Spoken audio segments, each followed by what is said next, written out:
Assalamualaikum warahmatullahi wabarakatuh. Salam sejahtera bagi kita semua. Selamat pagi menjelang siang. Berjumpa lagi di kuliah daring ya. Pada mata kuliah komunikasi publik dan presentasi. Pada pertemuan kali ini, di pertemuan keberapa hari ini? Minggu ini? Pertemuan ke-10 ya. Benar enggak? Pertemuan ke-10.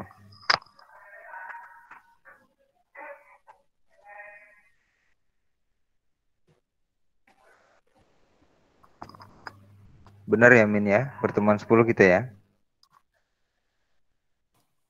Bentar Pak, kayaknya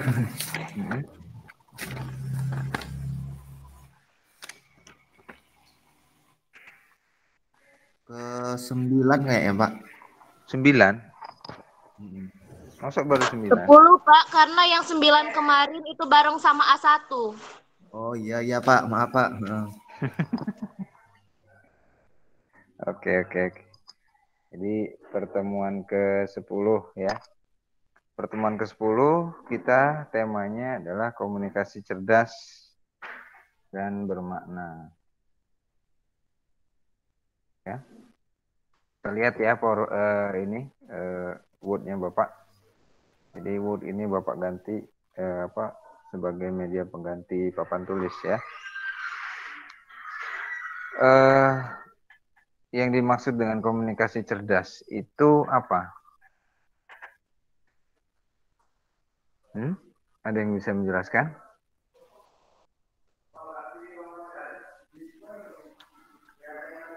Komunikasi cerdas itu adalah komunikasi yang memiliki arti, makna, ya, kemudian informasi yang jelas, ya, jelas informasinya, jelas arahnya, ya, kemudian mampu dicerna atau diterima dengan baik oleh audiens ya. Dalam bagian ini kita uraikan tentang komunikasi cerdas dan bermakna ya. Gagasan-gagasan yang dikemukakannya meliputi nanti teknik komunikasi cerdas ya.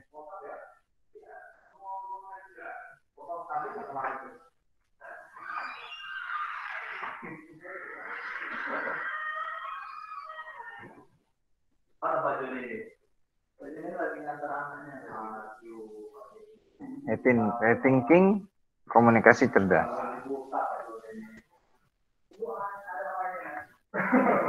Ya. Yaitu meliputi 5 hukum ya. 5 hukum komunikasi, kemudian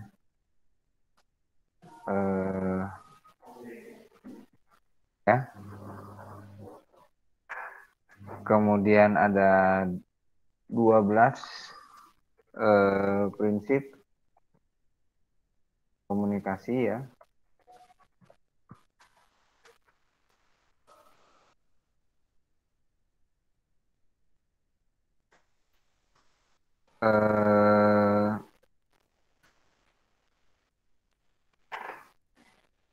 Ya, untuk sementara ini dulu.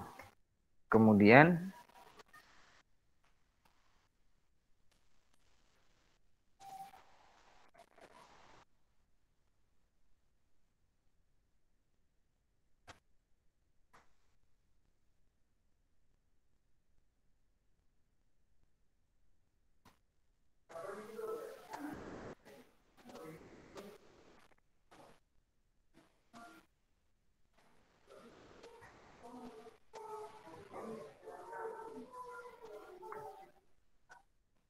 yang pertama,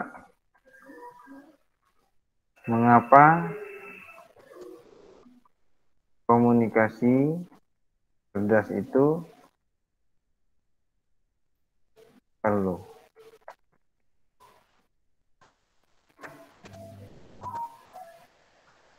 Jadi di dalam berkomunikasi itu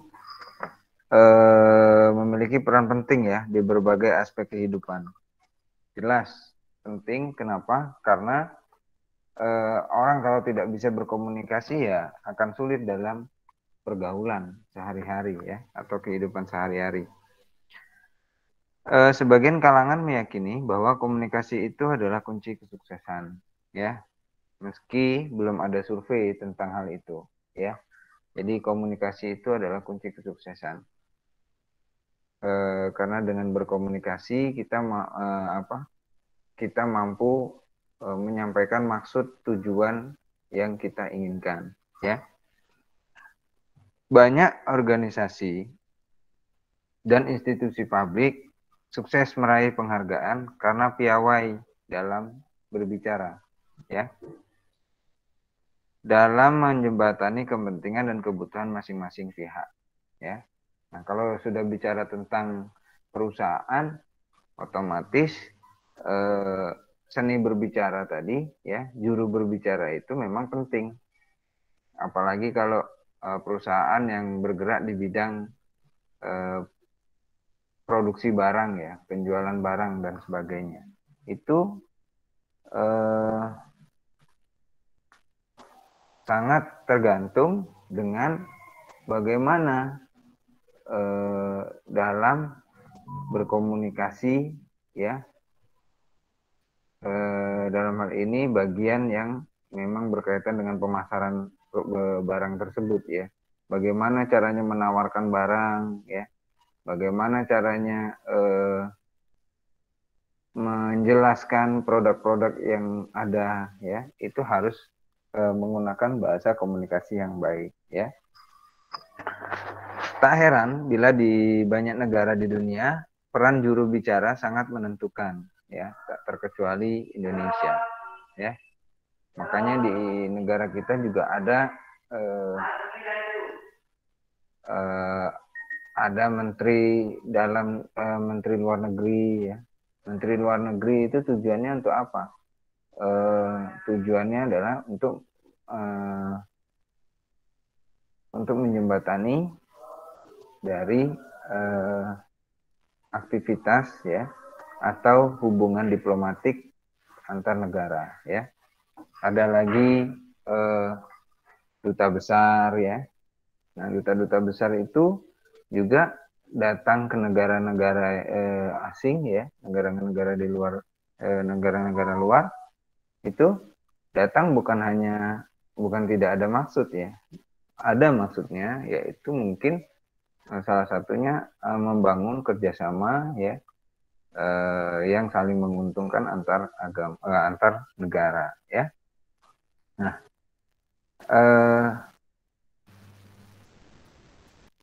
dalam prosesnya ya tidak lepas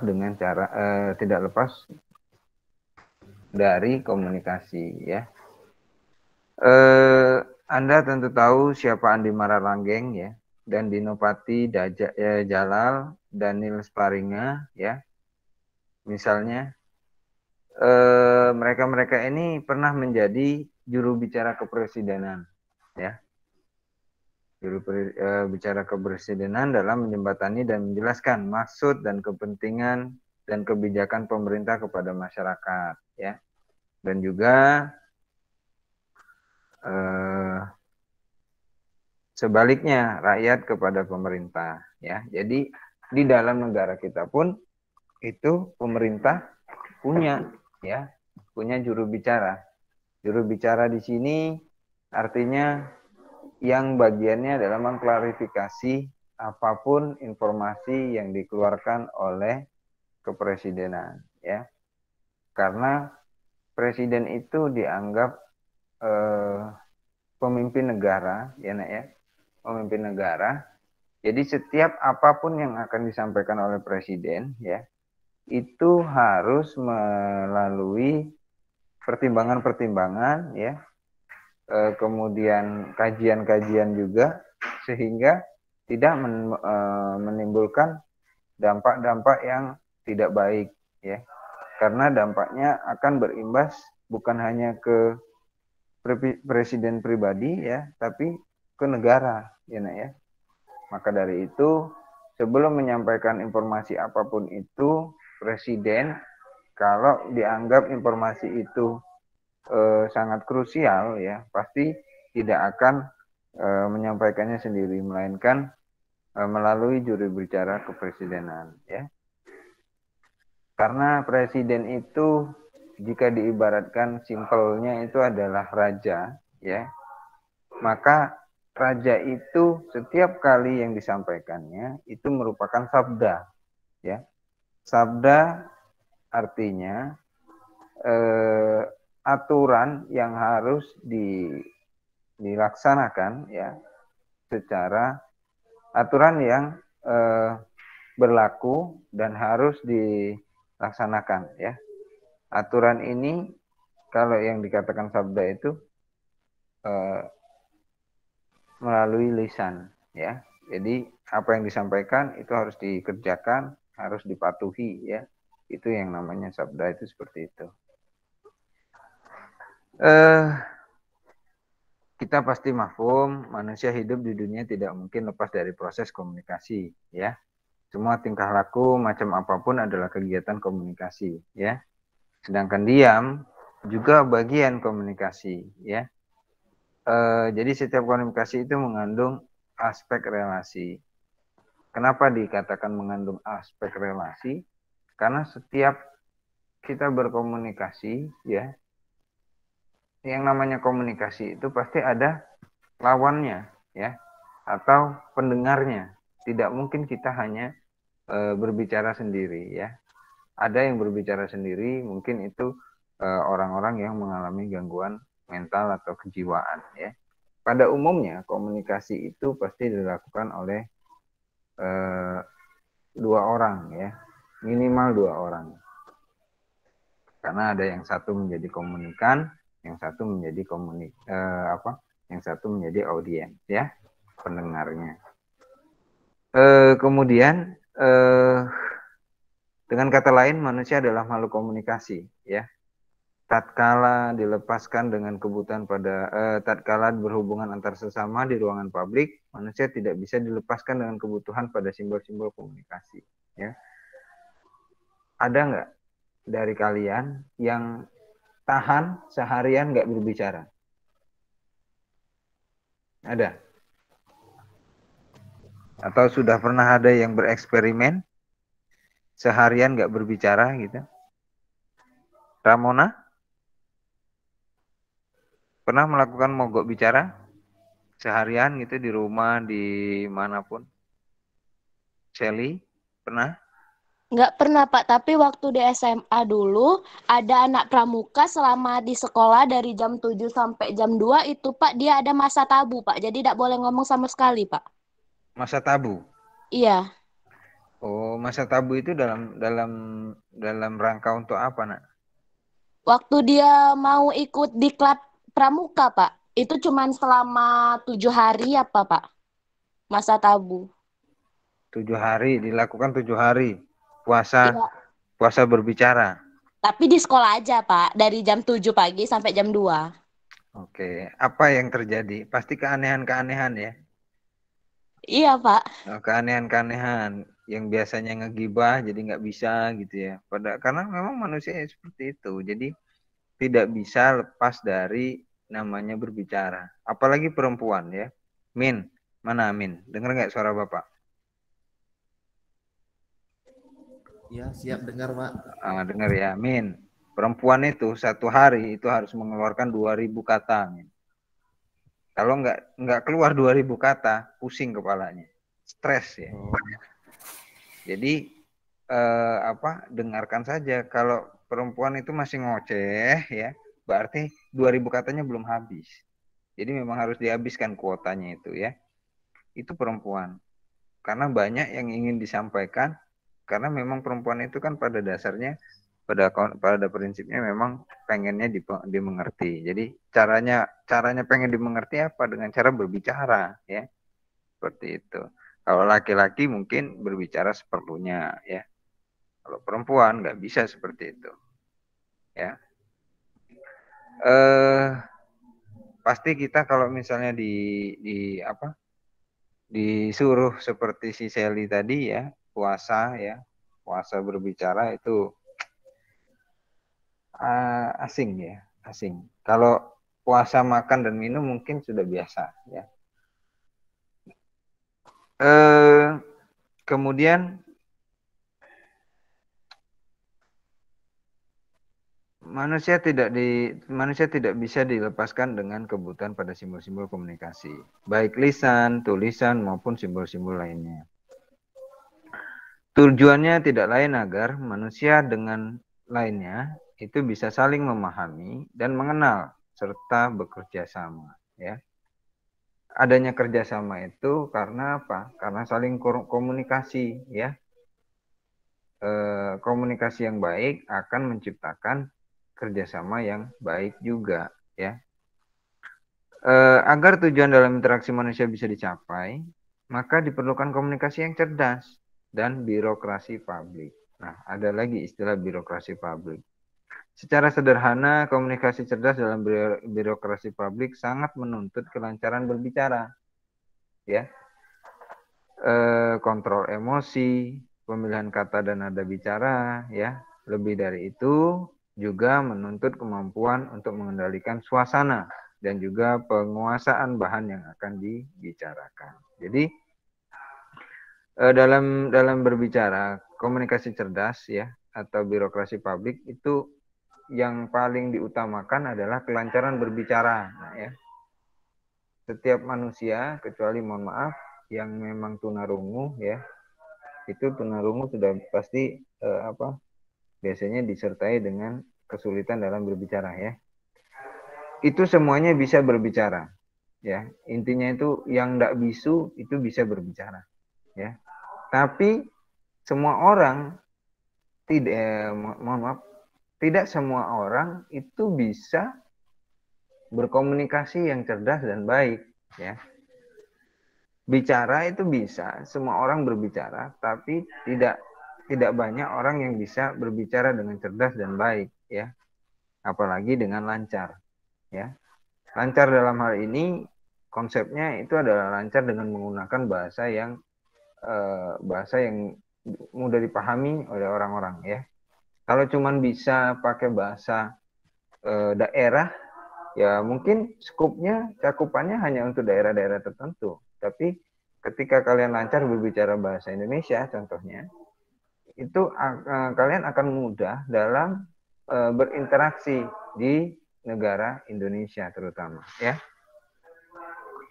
Kemudian mengontrol emosi, ya. Mengontrol emosi itu ketika kalian berbicara ya atau berkomunikasi itu kalian harus bisa mempertahankan ya emosi yang ada di dalam diri kalian ketika walaupun kalian ingin menyampaikan kekesalan kalian terhadap satu hal misalkan, kalau kalian tidak bisa mengontrol emosi justru orang yang orang yang menjadi pendengar kalian akan bingung ini nih ngomong apa ya, karena saking terbawa emosinya jadi ngomong aja nggak jelas ya, cuman adanya ngamuk-ngamuk ya, seperti itu. Jadi kalau kalian mengontrol emosi dengan baik maka orang bisa paham, oh dia ini marah hanya dengan bahasa saja ya, seperti itu. Pemilihan kata dan nada bicara ya, itu maksudnya nada bicaranya itu disesuaikan ya, kemudian pemilihan kata-katanya ya, ada dari sebagian orang ya yang susah melafazkan kalimat-kalimat tertentu atau huruf-huruf tertentu. Jadi kalau kalian satu di antaranya itu ya, maka saran Bapak hindari ya penggunaan huruf-huruf yang kalian sulit untuk melafazkannya ya ketika kalian berkomunikasi, sehingga apa? Sehingga apa yang kalian sampaikan itu bisa dicerna dengan baik ya, jelas soalnya ya, tidak terbata-bata atau tersendat-sendat. Menuntut kemampuan untuk mengendalikan suasana dan juga penguasaan bahan yang akan dibicarakan. Jadi suasananya itu harus dikendalikan. Dalam artian kalau kalian berbicara, katakanlah misalnya berbicara di depan publik ya, di depan kelas. Kalau teman-temannya masih asik ngobrol sendiri, tidak ada yang memperhatikan kalian, itu sebisa mungkin kalian Anda harus meredam dulu ya. Diredam dulu, dikembalikan dulu konsentrasinya, baru dilanjutkan berkomunikasi ya, lanjutkan komunikasinya. Karena kalau tidak kalian redam dulu, tidak kalian ambil konsentrasi dari rekan-rekan kalian di dalam kelas tadi, maka komunikasi yang kamu sampaikan, informasi yang kamu sampaikan itu akan menguap, tidak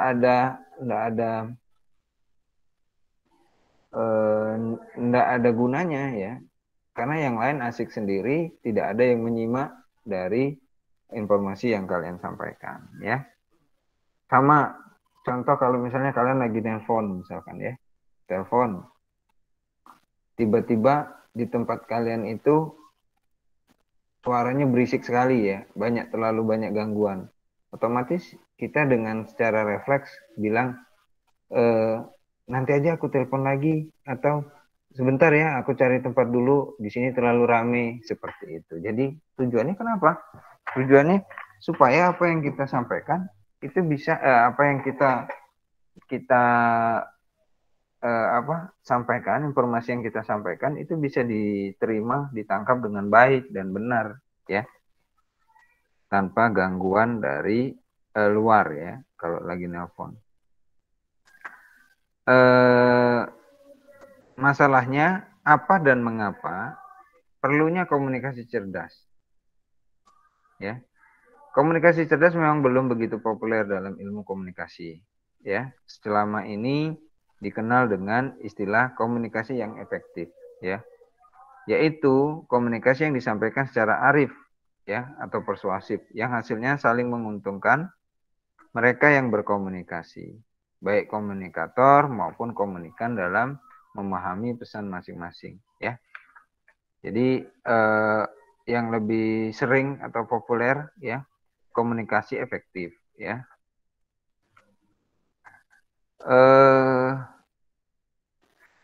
Secara garis besar komunikasi itu kan kita sama ketahui ya, adalah satu proses penyampaian pesan yang mungkin ide atau gagasan dari satu pihak ke pihak yang lain, agar terjadi saling mempengaruhi di antara keduanya ya. Apabila pada umumnya komunikasi dilakukan dengan menggunakan kata-kata yang dapat dimengerti oleh kedua belah pihak. Apabila tidak ada bahasa verbal yang dapat dimengerti oleh kedua pihak, komunikasi masih dapat dilakukan dengan menggunakan gerak-gerik badan atau yang kita pelajari di minggu kemarin dengan bahasa non verbal ya. Seperti itu. Jadi mengapa komunikasi cerdas itu perlu ya? Jelas perlu. Dengan adanya komunikasi cerdas atau komunikasi yang efektif ya, maka informasi yang disampaikan itu mampu diserap dan diterima serta tidak menutup kemungkinan dapat mempengaruhi pendengarnya ya, atau penerimanya ya. Seperti itu. Oke. Yang kedua ya,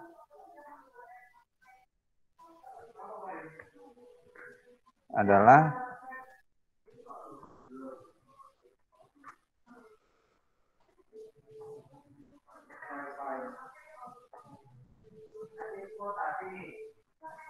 rethinking komunikasi cerdas. Secara teoritik tadi sudah dijelaskan kalau komunikasi adalah penyampaian pesan dari seorang komunikator ya kepada komunikan melalui bahasa lisan atau tulisan ya.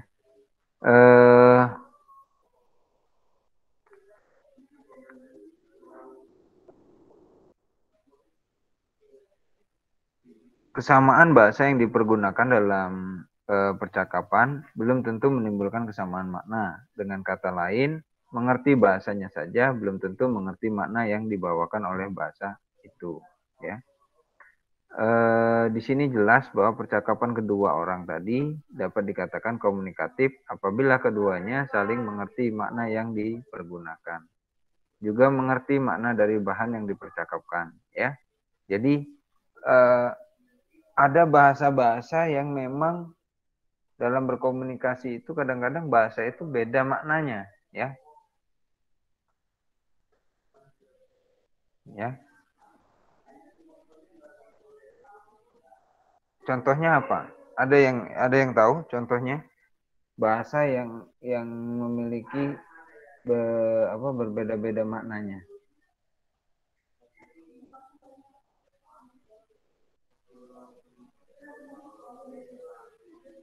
Contoh,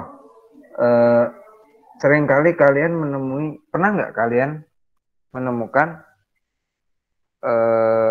quote seperti ini di warung, ya? Hari ini bayar, besok boleh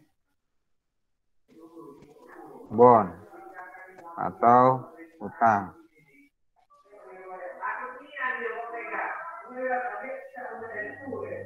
Ada nggak? Pernah lihat nggak statement yang seperti ini? Bahasa seperti ini.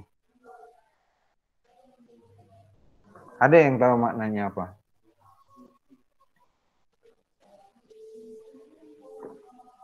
Ada nggak yang tahu?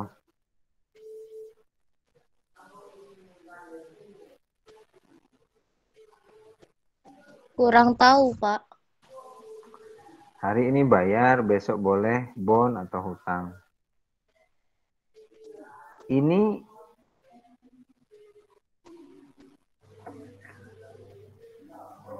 Ini tulisan seperti ini terkesan halus ya, Nak, ya. Tapi pada dasarnya ini menegaskan bahwa tidak ada yang boleh atau tidak diperbolehkan untuk berhutang atau bon, ya.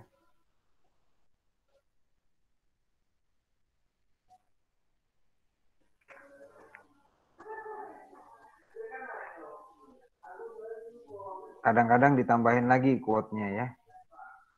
Hiroshima hancur karena bom, ya. Pertokoan hancur karena bon. Nah, kayak gitu, ya. Biasanya quote-quote-nya ditambah seperti itu. Jadi intinya hari ini bayar besok, hari ini bayar, besok boleh bon. Itu artinya kita tidak boleh bon di situ karena besok dan hari ini itu tidak akan ada habisnya, ya. Besok itu terhitung hari ini, ya. Besok itu terhitung hari ini, terus dan seterusnya. Jadi inilah yang dikatakan tadi penggunaan bahasanya yang punya makna yang berbeda, ya. Secara garis besar terdapat dua tujuan komunikasi, ya. Tujuan komunikasi, ya.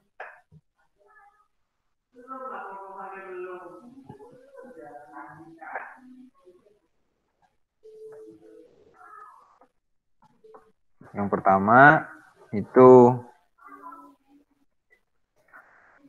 komunikasi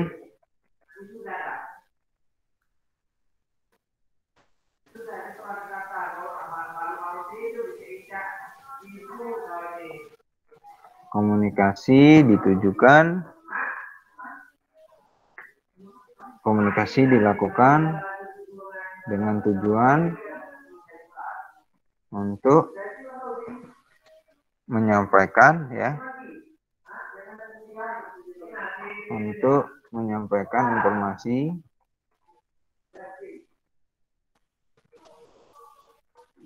tujuan yang pertama, ya.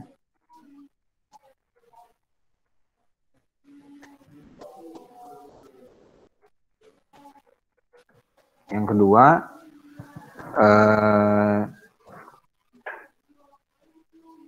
komunikasi dilakukan ya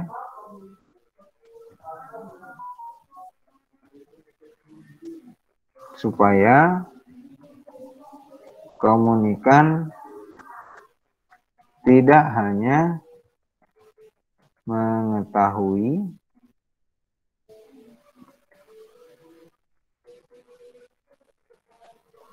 tetapi juga tergerak untuk melaksanakannya.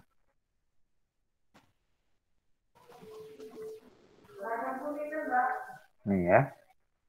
Yang pertama itu komunikasi dilakukan dengan tujuan untuk menyampaikan informasi tersebut ya, delivery informasi. Kemudian yang kedua, komunikasi dilakukan supaya komunikan atau pendengar ya, itu tidak hanya mengetahui informasi tersebut tetapi juga tergerak untuk melaksanakannya. Ya.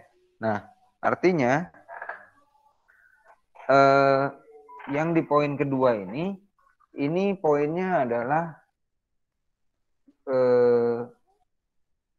strategi dalam berbicara atau komunikasi sehingga mampu mempengaruhi pendengarnya. Ya. Contohnya seperti apa? Contohnya nih, ada informasi ya. Kalau dari buku ini, jika kita mau ke Surabaya, kita bisa memilih naik kendaraan pribadi atau kendaraan umum. Ya. Itu yang pertama, ya. Komunikasi dilakukan dengan tujuan untuk menyampaikan informasi. Misalkan nih, Bapak nyampein ke Sally.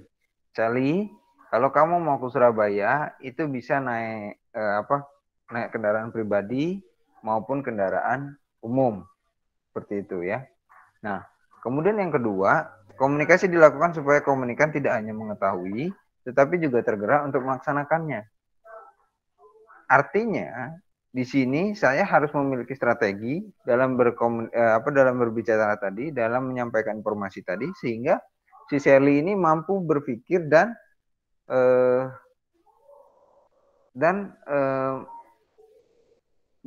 tergerak untuk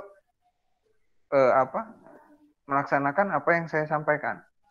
Ya, tadi saya ngasih tahu Sel, kalau kamu mau ke Surabaya boleh naik kendaraan pribadi maupun kendaraan umum ya. Nah, yang kedua, Bapak nyampeinnya beda. Sally, kalau kamu mau ke Surabaya, kalau kamu bawa kendaraan pribadi, kamu bawa mobil pribadi ya, itu bisa kamu tempuh dengan 2 hari 1 malam ya. 2 hari 1 malam dengan biaya tolnya itu kurang lebih 1 juta ya untuk sekali berangkat. Kemudian penyeberangannya dari Bakauheni ke Merak itu kurang lebih 300.000. Kemudian sama bensinnya ya, bensin kendaraannya kurang lebih habis sekitar 1 juta ya. Kemudian makan segala macam habis sekitar 200.000 ya. Jadi kalau kamu total kamu bawa kendaraan pribadi dengan jarak tempuh 2 hari 1 malam dengan biaya sekali berangkat adalah 2.500.000 seperti itu. Nah, kalaupun kamu mau naik kendaraan umum, kamu bisa naik bis ya. Naik bis dan naik pesawat. Kalau kamu naik bis sama 2 hari 1 malam ya. Hanya saja bis itu tidak bisa sampai ke depan pintu rumah ya. Berarti kamu harus nanti nyambung lagi naik apa ya. Bisa itu naik taksi ya, bisa itu naik ojek dan lain sebagainya. Kalau naik bis tadi ongkosnya itu sekarang 600.000 ya. 2 hari semalam baru nyampe. Ongkos 600.000 satu orang. Kemudian sama makan mungkin habis 300.000 ya, jadi totalnya sekitar 900.000 tapi ditempuh dengan 2 hari semalam. Nah, kalau mau naik pesawat itu bisa ya. Naik pesawat itu bisa dengan ongkos sekarang mungkin 900.000 ongkosnya sekarang ya. Itu kamu dari sini transit 2 kali ya. Dari Lubuk Linggau ke Jakarta, Jakarta langsung ke Surabaya ya. Ongkos sekitar kurang lebih 900.000 satu orang, ditambah mungkin jajan 100.000, jadi mungkin 1 juta dengan jarak tempuh kurang lebih 4 jam perjalanan. Nah, kira-kira apa yang dilakukan oleh Shelly ketika saya menyampaikan itu tadi, informasi yang seperti barusan Bapak bilang tadi, otomatis Shelly akan berpikir ya, akan berpikir dan akan membandingkan. Oh, ternyata kalau mau ke Surabaya segitu habisnya. Kalau mau naik kendaraan pribadi 2,5 juta itu habis 2,5 juta dengan jarak tempuh 2 hari semalam ya. Kalau naik bis itu habisnya sekitar 900.000, tapi 2 hari semalam juga. Naik bis pun aku harus masih nyambung lagi nanti naik angkutan lain ya, bisa itu taksi atau ojek ya, karena bis tidak bisa sampai ke alamat langsung. Kemudian kalau ada lagi kalau nyampein, kalau naik pesawat itu cuma 4.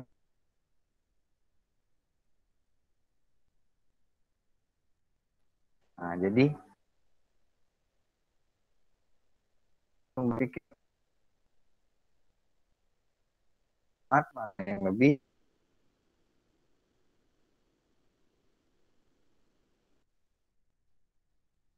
tahu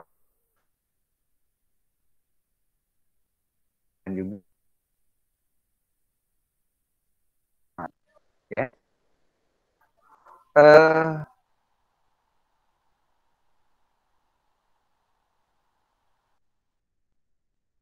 Cara atau dalam menyampaikan informasi itu supaya apa? Supaya pendengarnya ini mau ya, mau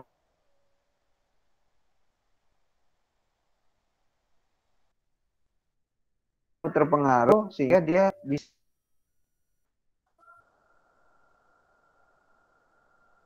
Dan selain itu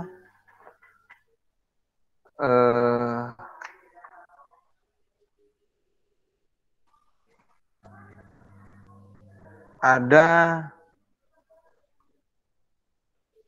5 hukum ya.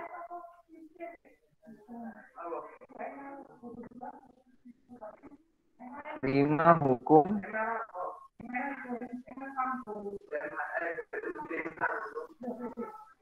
hukum dalam berkomunikasi.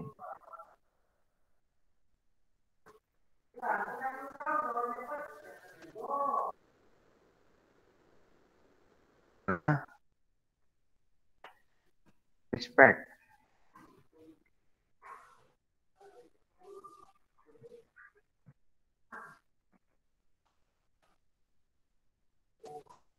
Apa? Ada yang tahu respect itu apa? Amin.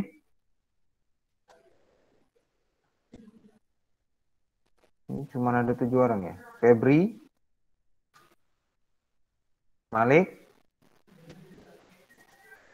Sanjaya,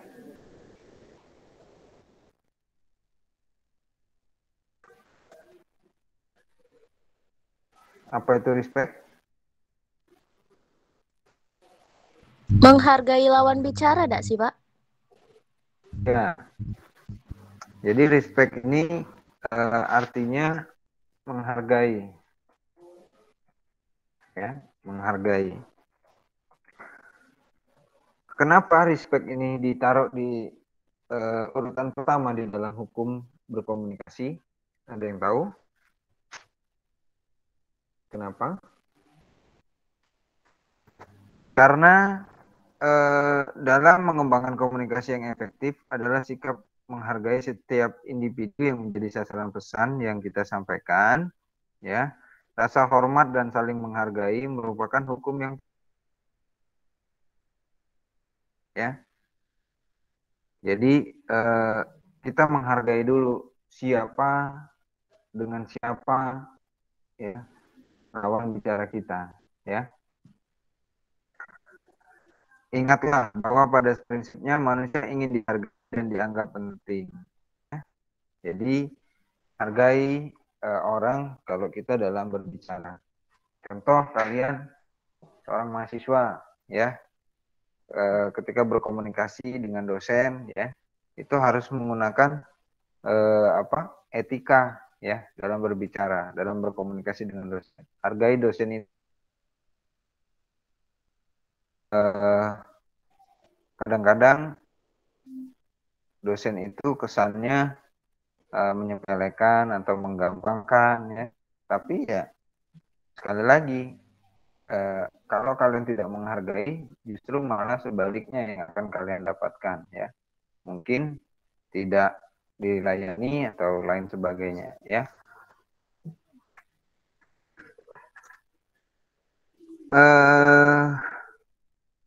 Ingatlah bahwa pada prinsipnya manusia ingin dihargai dan dianggap penting. Jika kita bahkan harus mengkritik atau memarahi seseorang, lakukan dengan penuh respect terhadap harga diri.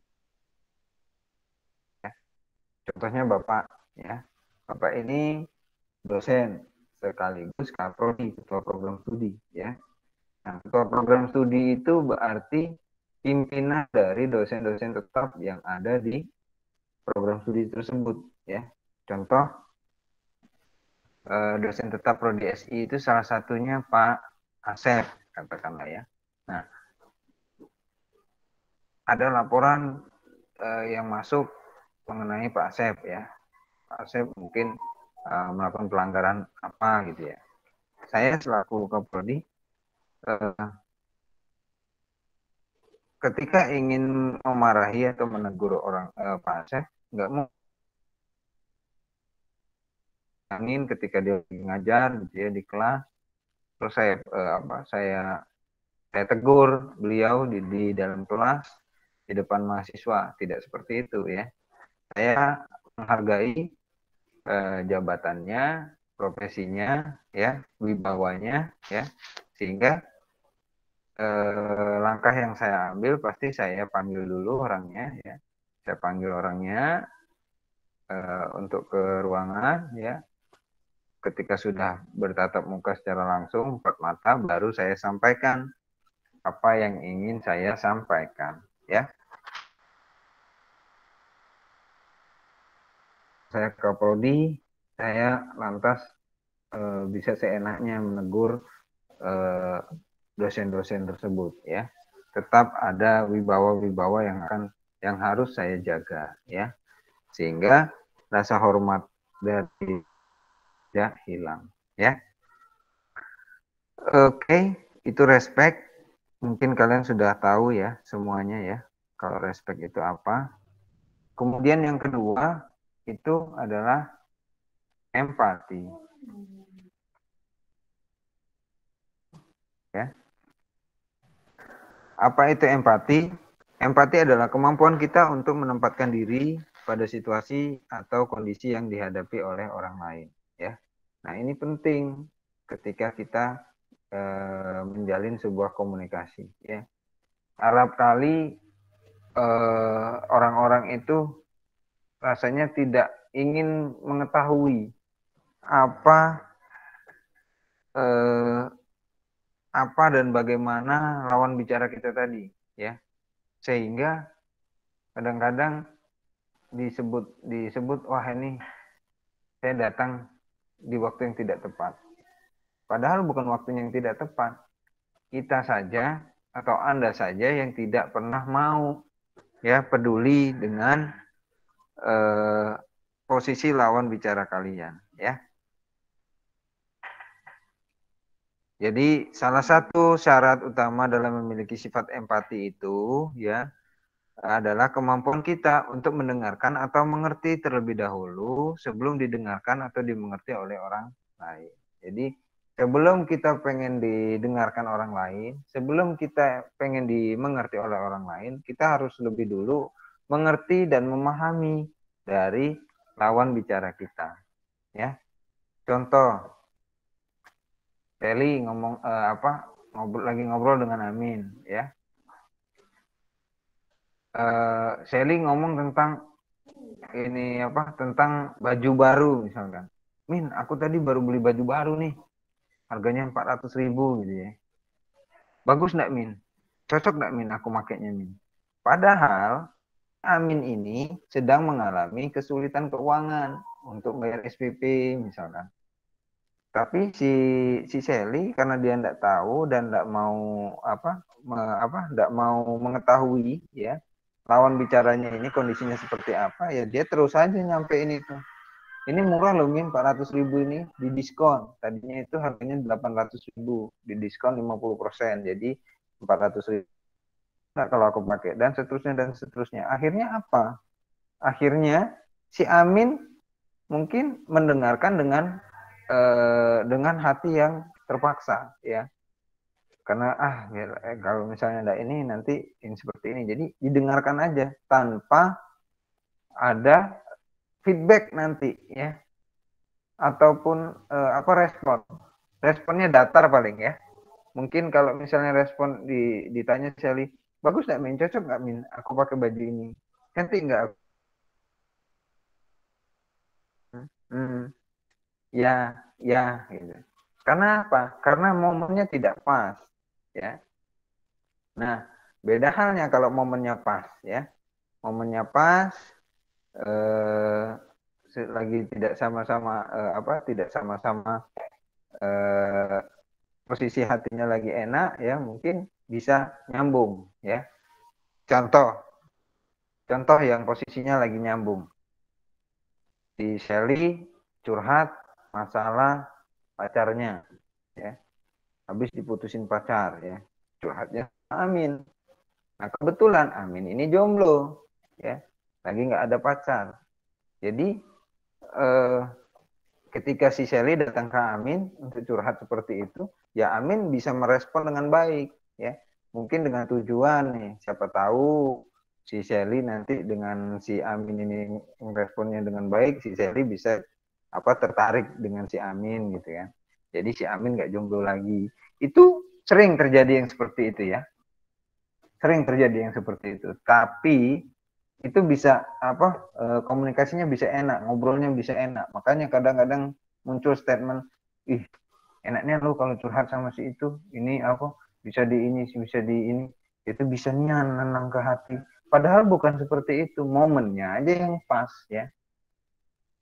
Coba praktekkan kalau nggak percaya ya. Kalau misalkan nih si Amin, si Shelly tadi curhat ke Amin masalah perempuan, masalah pasangannya, ketika Amin sedang punya pasangan, ya, Amin punya cewek, Amin lagi sudah tahu Amin punya cewek, tapi si Shelly pengen curhat ya, Amin pasti mungkin ngeri-ngeri sedap. Wah ini kalau ditanggapin dia curhat ini nanti pacarku marah, kata si Amin. Kalau ketahuan pacarku bisa berabe. Tapi kalau nggak ditanggapin ini teman. Jadi akhirnya Amin pun mendengarkan dengan tidak nyaman seperti itu, ya. Itu karena tidak momennya yang tidak pas, ya. Karena tidak tidak saling memahami dulu, ya, lawan bicaranya satu sama lain. Jadi empati ini memang perlu, ya. Empati ini sangat perlu ketika kalian dalam berkomunikasi, ya.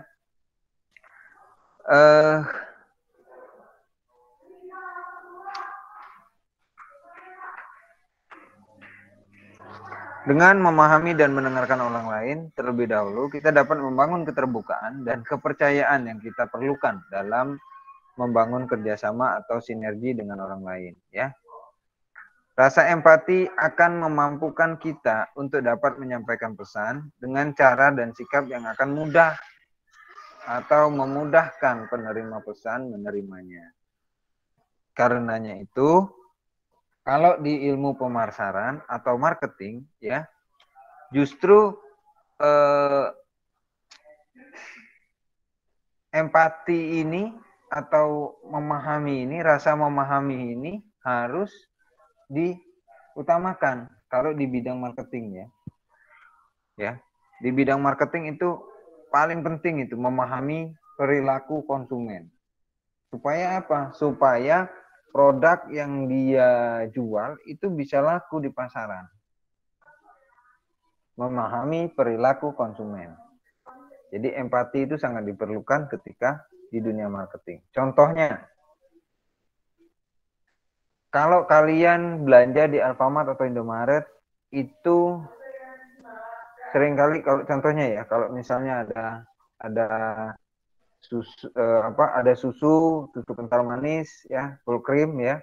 Itu biasanya di sampingnya disandingkan dengan selai, dengan roti tawar ya. Kenapa seperti itu? Karena polanya orang kalau makan roti tawar itu pasti menggunakan apa?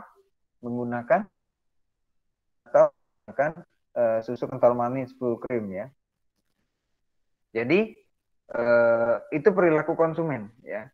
Nah, perilaku konsumen itu oleh bagian marketing ya, tim marketing ya, salesnya itu dipelajari. Wah, kalau kayak gitu berarti aku naruhin produk aku harus di deket-deket ini, jadi deket-deketan. Jadi ketika konsumen atau pembeli itu mencari barang tersebut, dia tidak matanya tidak akan kesulitan lagi untuk mencari pasangan dari produk itu, ya. Sehingga apa? Sehingga produk yang dipasarkan itu bisa benar-benar diterima atau laku di pasaran, ya. Contohnya lagi apa? Contohnya lagi dari teknologi, ya. Teknologi sekarang kalian suka foto sendirian, ya. Dalam artian foto selfie, ya. Nah, foto selfie. Jadi karena perilaku kalian yang suka foto selfie seperti itu, produsen HP, ya, itu menambahkan satu kamera di depan, di layar depan ya. Itu tujuannya untuk memudahkan kalian kalau kalian foto selfie ya. Kalau yang tidak ada kamera depan kan harus dibalik kameranya handphonenya ya, dibalik seperti itu kan, baru moto. Nah, kalau dibalik seperti itu kan nggak bisa kelihatan tuh bagaimana tangkapan gambarnya, kecuali setelah diambil gambarnya baru bisa dilihat ya. Nah, kalau dengan kamera depan itu pada saat mau ngambil gambarnya sudah bisa kelihatan ya. Oh, ini seperti ini yang kena, ini yang nggak kena ya. Kemudian tidak cukup dari situ ya, tidak cukup dari situ. Tidak cukup berhenti di situ. Kamera selfie pun ternyata sekarang ini orang kalau selfie itu nggak sendirian. Padahal namanya selfie ya. Harusnya selfie itu fotonya sendirian. Tapi kebanyakan yang lagi ngetren sekarang foto selfie itu justru rame-rame.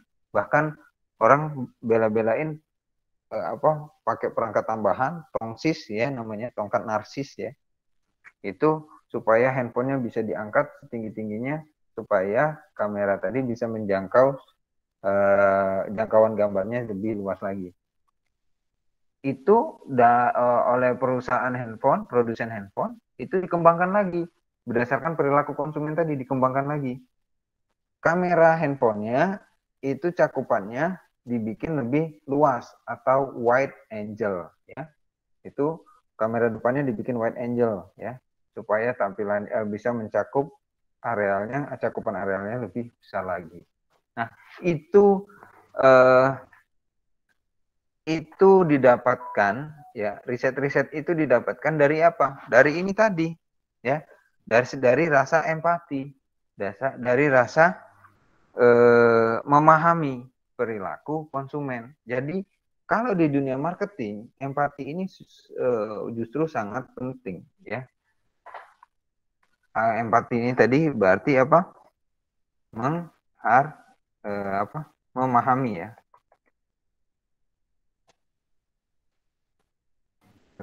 Kemudian yang ketiga ya, audible ya, audible. Apa ini audible? Audible ini adalah dapat didengarkan dan dimengerti,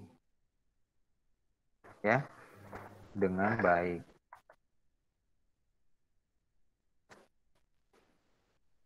Ya. Jika empati berarti kita harus memahami, mendengarkan terlebih dahulu, ataupun mampu menerima umpan balik dengan baik, maka audible ini berarti pesan yang kita sampaikan dapat diterima oleh penerima pesan. Hukum ini mengatakan bahwa pesan harus disampaikan melalui media atau delivery channel. Ya. Bisa medianya itu bisa media sosial, ya, Facebook, Twitter, dan lain sebagainya, bahkan YouTube, ya. Sedemikian hingga dapat diterima baik oleh penerimanya, ya. Hukum ini mengacu pada kemampuan kita untuk menggunakan berbagai media maupun perlengkapan atau audio visual yang akan membantu kita agar pesan yang kita sampaikan dapat diterima dengan baik. Jadi kalau kita cuma ngoceh aja, ya, kadang-kadang orang itu sulit untuk memahami, ya. Berarti kita butuh alat bantu lainnya, media-media lainnya seperti video, animasi, dan lain sebagainya, supaya delivery informasinya itu lebih cepat dipahami, ya. Kemudian saya cepatkan aja, yang keempat itu clarity, ya.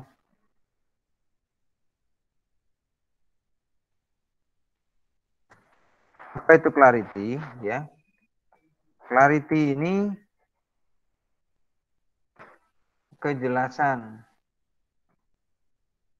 dari pesan itu sendiri, ya. Clarity ini harus jelas, pesan yang kita sampaikan itu dapat dimengerti dengan baik, ya. Pesan itu juga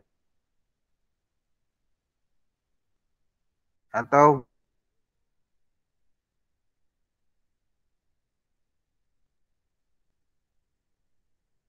ketika kita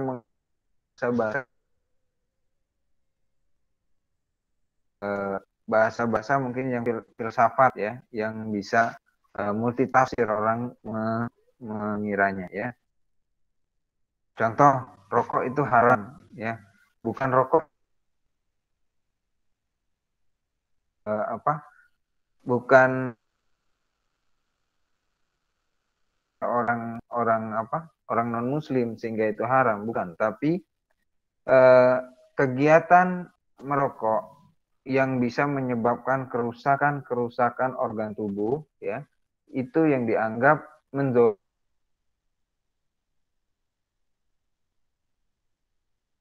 haram, ya, seperti itu. Kemudian yang kelima, ya, yang kelima ini adalah humble, ya. Humble di sini hukumnya yaitu sikap rendah hati, ya. Nah, sikap rendah hati ini sangat diperlukan ketika kita dalam berkomunikasi, ya. Konsepnya seperti ini, nak. Mau sepintar apapun kalian, ketika kalian berkomunikasi, jiwa-jiwa sikap rendah hati. Dengan kita memiliki jiwa sikap rendah hati, nada-nada bicara kita pun tidak terkesan congkak atau sombong, ya, atau meremehkan orang lain, sehingga orang lain itu nyaman ketika kita berbicara dengan dia, ya, ketika kita menyampaikan informasi tersebut, ya. Beda halnya kalau orang yang punya ego, ya, kayaknya pengen tinggi terus, apa yang disampaikannya itu bahasanya nadanya tinggi-tinggi, ya, sehingga orang itu risih. Zaman sekarang itu kan sukanya membandingkan, wah, ngomongnya gue tinggi, hidupnya masih macam itulah.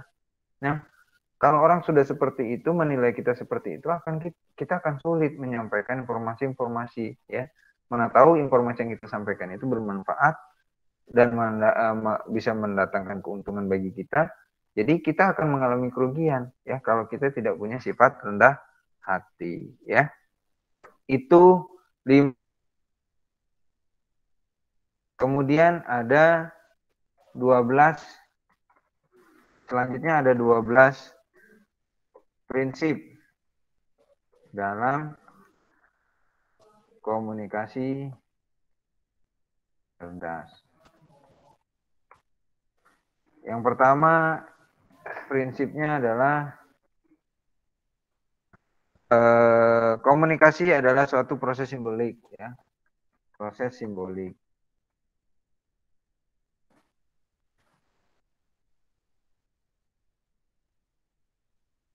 Proses simbolik di sini maksudnya komunikasi adalah sesuatu yang bersifat dinamis, ya, sirkular dan tidak berakhir pada satu titik, tetapi terus berkelanjutan, ya. Jadi namanya kita komunikasi itu tidak hanya oke, stop di sini, ya. Tidak, namanya komunikasi itu terus berkesinambungan.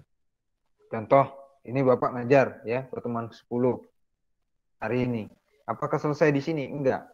Ketika kalian dalam proses pembelajaran ini masih ada yang kesulitan dalam memahami materinya, ya, Bapak memberikan waktu, memberikan kesempatan ke kalian untuk bertanya lagi, ya, untuk berdiskusi lagi mengenai materi ini, kapanpun dan dimanapun. Bisa lewat handphone, bisa ketemu langsung, bisa via WA, ya, dan lain sebagainya. Yang kedua, itu adalah setiap perilaku mempunyai potensi komunikasi. Setiap perilaku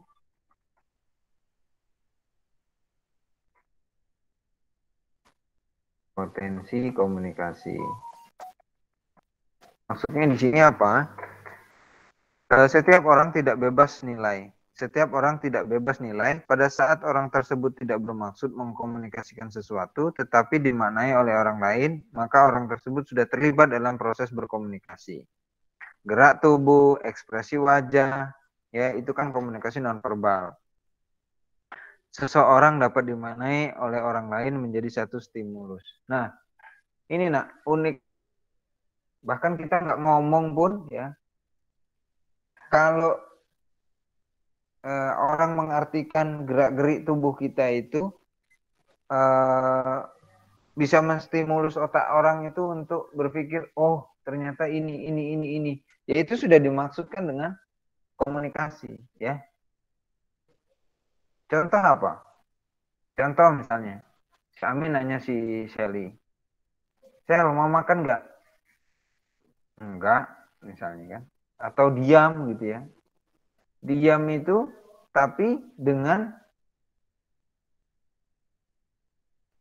ekspresi muka senyum dan mengangguk-anggukan ke kepala, itu berarti si Shelly tadi berkomunikasi, ya.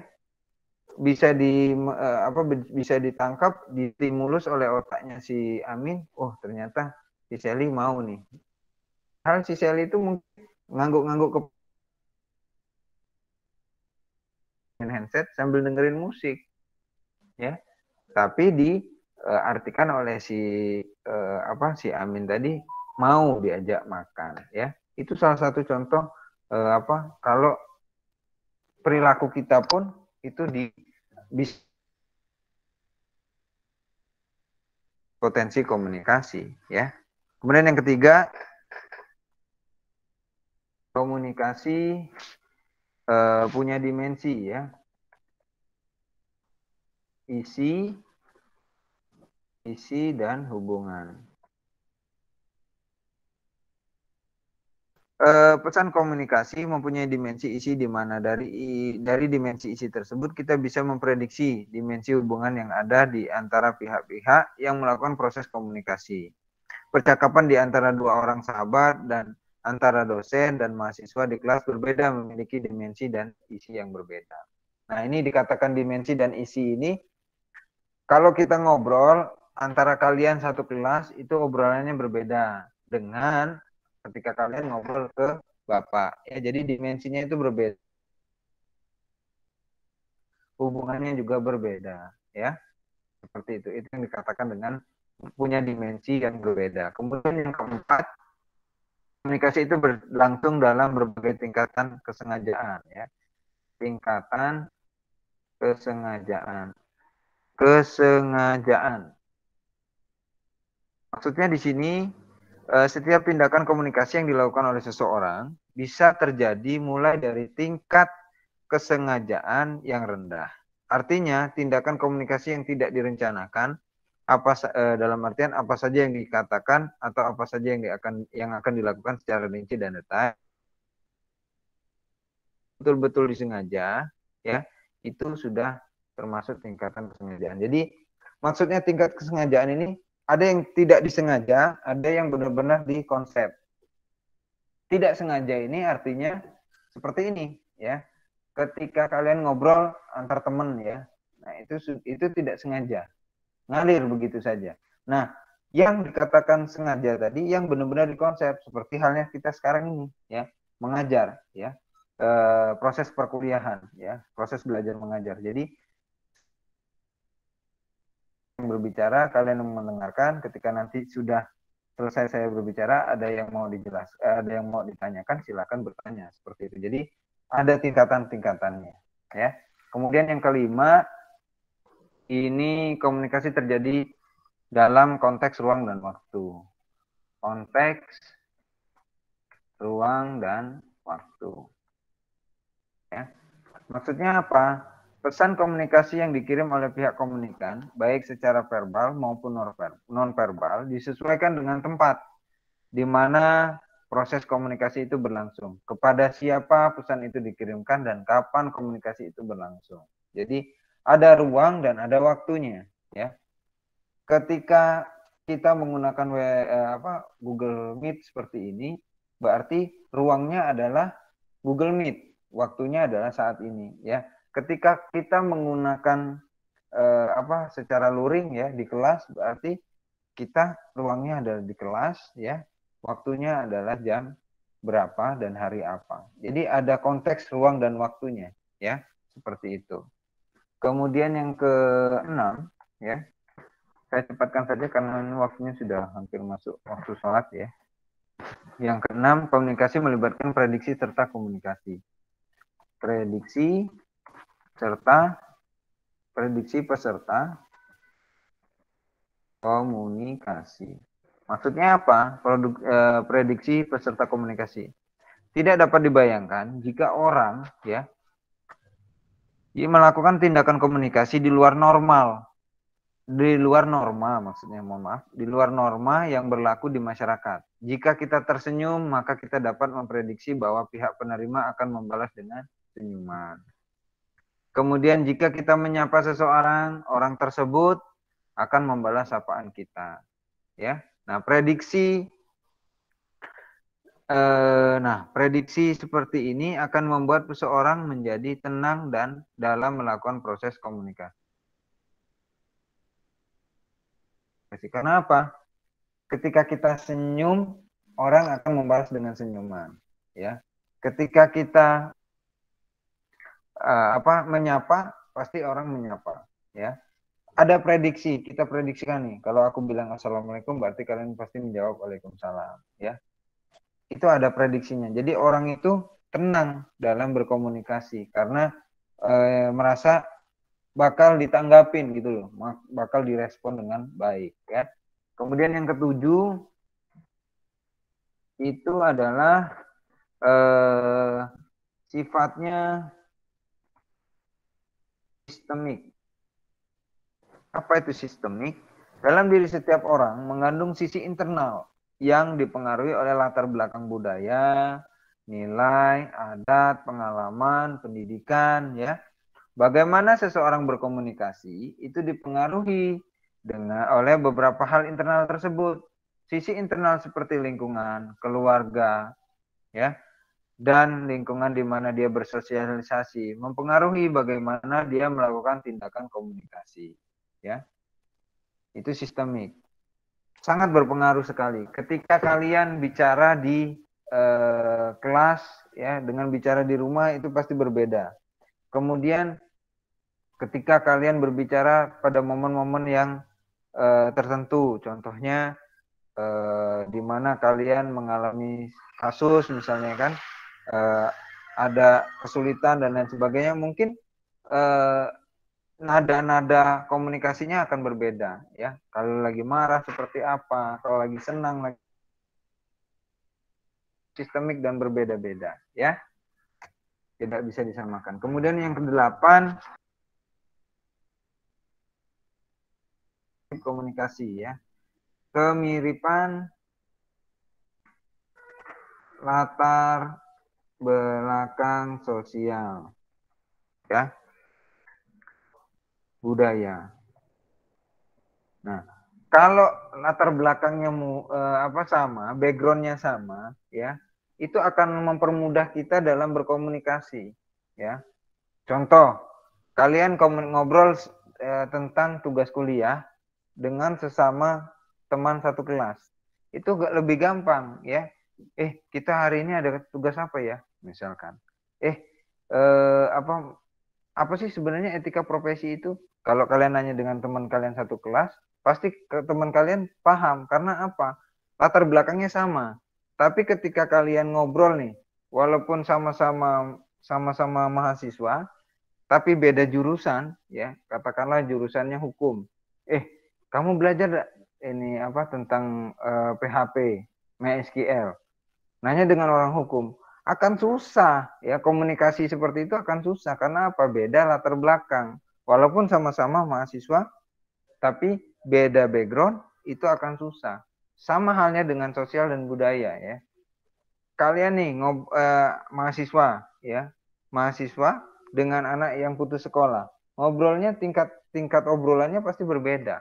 Kalau kalian ngobrolin masalah kuliah dengan anak yang putus sekolah, akan sulit nyambungnya ya, akan sulit dapat TikToknya ya, karena memang berbeda backgroundnya. Itu contoh sederhana ya. Kemudian yang ke-9,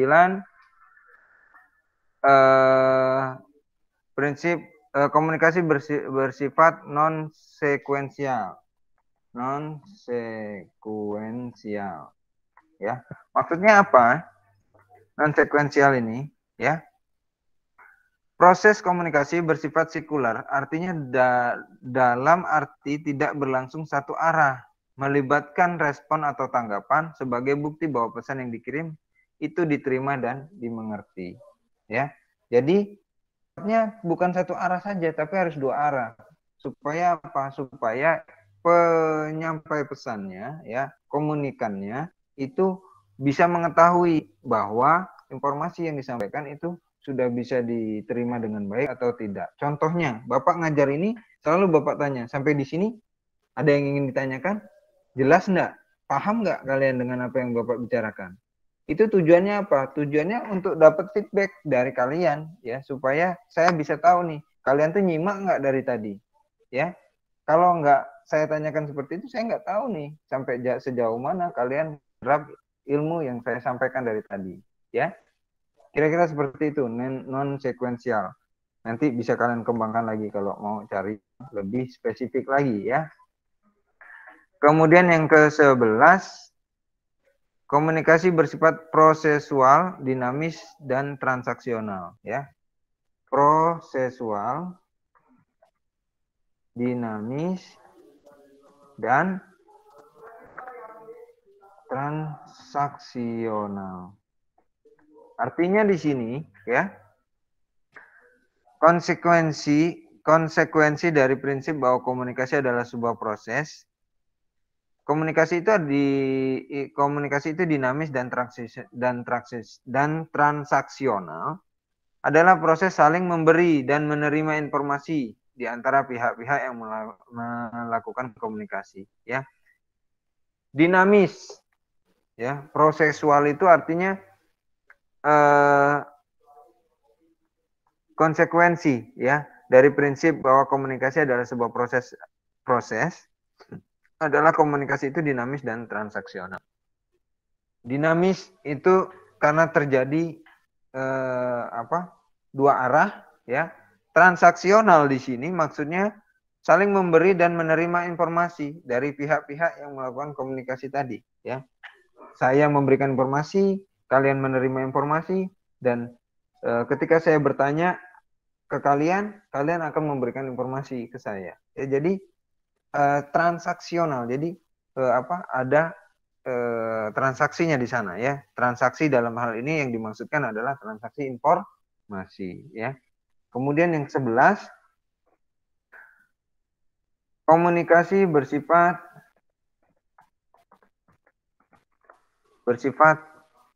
irreversible ya. Maksudnya apa? Setiap orang yang melakukan proses komunikasi tidak dapat mengontrol sedemikian rupa terhadap efek yang ditimbulkan oleh pesan yang dikirimkan. Ya, saya ulangi, maksudnya di sini setiap orang yang melakukan proses komunikasi tidak dapat mengontrol sedemikian rupa terhadap efek yang ditimbulkan oleh pesan yang dikirimkan. Ya, ya, dia nggak bisa mengontrol nih. Saya tidak bisa mengontrol apa yang efek dari apa yang saya sampaikan ke kalian ya, karena masing-masing dari kalian itu memiliki daya tangkap dan daya nalar tersendiri ya. Tiap-tiap orang itu berbeda-beda dari cara pemahaman dan cara penyerapan materinya ya. Kalau maka dari itu saya katakan komunikan ya atau si penyampai informasi itu tidak bisa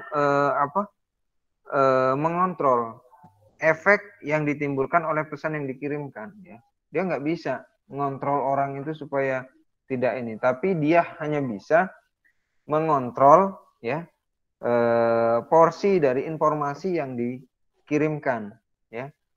Dia tahu nih, dia bisa memprediksi ini kalau saya sampaikan kira-kira ini orang ini akan seperti apa, minimal akan berpengaruhnya seperti apa. Itu dia sudah bisa memprediksi. Tapi untuk mengontrol dia tidak bisa ya. Karena yang mengontrol itu adalah kalian yang menerima informasi tersebut ya. Makanya kadang-kadang berita hoak itu sangat berpengaruh sangat mempengaruhi seseorang ya. Nyebarin berita hoak tapi tidak langsung ditelan oleh mentah-mentah oleh orang ya, dan bereaksi nih. Nah, reaksinya ini yang sulit dikontrol ya, karena reaksi itu tergantung dari sudut pandang seperti apa dia memahami dari informasi yang disampaikan tadi. Nah, reaksi itu bisa berbeda-beda nak ya. Contoh nih, Bapak dapatkan undian ya, dapat SMS nih, selamat nomor Anda mendapatkan bonus, mendapatkan undian berhadiah sejumlah 100 juta rupiah ya. Karena saya sudah terbiasa mendapatkan pesan seperti itu ya, pesan hoax seperti itu, maka saya abaikan ya. Nah, beda cerita nih kalau misalnya orang tua kita nih ya, orang tua kita dapat SMS, saya dari kepolisian ya Republik Indonesia ingin memberikan informasi bahwasanya anak bapak atau anak ibu barusan saja mengalami kecelakaan ya, sekarang sedang dirawat di rumah sakit ini misalkan, tolong kirimkan dana sekitar tolong ditransfer dananya untuk mengurus anak bapak atau anak ibu. Apa yang terjadi? Apa yang terjadi ketika orang tua mendapatkan informasi seperti itu? Kebanyakan orang tua langsung kemakan emosinya ya. Emosinya terpengaruh langsung nih secara panik dihubungi lagi nomor itu, apa benar ini. Akhirnya apa? Akhirnya dia termakan tipu daya si penipu tadi ya. Nah, ini yang sifatnya tidak bisa dikontrol ya. Dampak dari informasi yang disampaikan itu memang tidak bisa dikontrol oleh penyampai informasi tadi ya. Kemudian yang ke-12, yang terakhir itu komunikasi bukan panacea untuk menyelesaikan berbagai masalah ya. Bukan panacea untuk menyelesaikan segala masalah. Maksudnya di sini dalam arti bahwa komunikasi bukan satu-satunya obat mujarab yang dapat digunakan untuk menyelesaikan masalah. Ya, walaupun banyak orang beranggapan dengan berkomunikasi masalah itu bisa diselesaikan dengan baik-baik, ya. Dengan kita berkomunikasi masalah itu bisa terpecahkan. Tapi tidak semua masalah bisa diselesaikan hanya dengan berkomunikasi, ya. Ya, hanya dengan berkomunikasi. Contohnya tadi, misalkan nih, ya, misalkan si Malik sakit nih ya. Malik sakit dibawa ke rumah sakit ya. Bawa ke rumah sakit terus dokternya bilang, "Bu, ini Malik ini harus dijahit tangannya." Oh iya, dijahit saja. Nah, kalau cuman berkomunikasi seperti itu tanpa tindakan, apakah selesai masalahnya? Tidak. Jadi percakapan tadi atau komunikasi tadi harus disertai dengan tindakan, ya, baru bisa selesai masalahnya, ya. Kalau cuma sebatas berkomunikasi ya tidak akan dijahit itu tangan, ya. Jadi harus ada penyelesaian atau langkah yang nyata, ya. Wah, jadi tadi yang maksudnya panas ya untuk menyelesaikan segala masalah ya memang komunikasi bukan satu-satunya obat mujarab dalam menyelesaikan masalah, ya. Ada yang tidak cukup, ada masalah yang tidak cukup diselesaikan hanya dengan berkomunikasi, tapi juga harus diselesaikan dengan tindakan yang nyata, ya. Contoh sederhananya lagi, seringkali kita temukan teks tulisan larangan, dilarang membuang sampah di sini. Apakah itu menyelesaikan masalah? Tidak. Orang mampu membacanya, tapi orang tidak mampu untuk melaksanakannya. Ya, ditulis di situ dilarang membuang sampah di sini, di sebelahnya dia buang. Ya, artinya apa? Artinya di situ sudah kelihatan bahwasannya orang itu tidak mampu mencerna rambu-rambu larangan yang sudah disebutkan di situ, ya. Artinya apa? Artinya komunikasi melalui papan nama di larangan tadi itu tidak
cek keluar lagi, gangguan ya.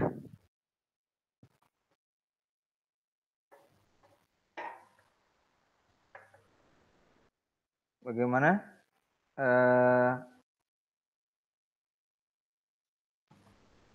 Bagaimana yang lain?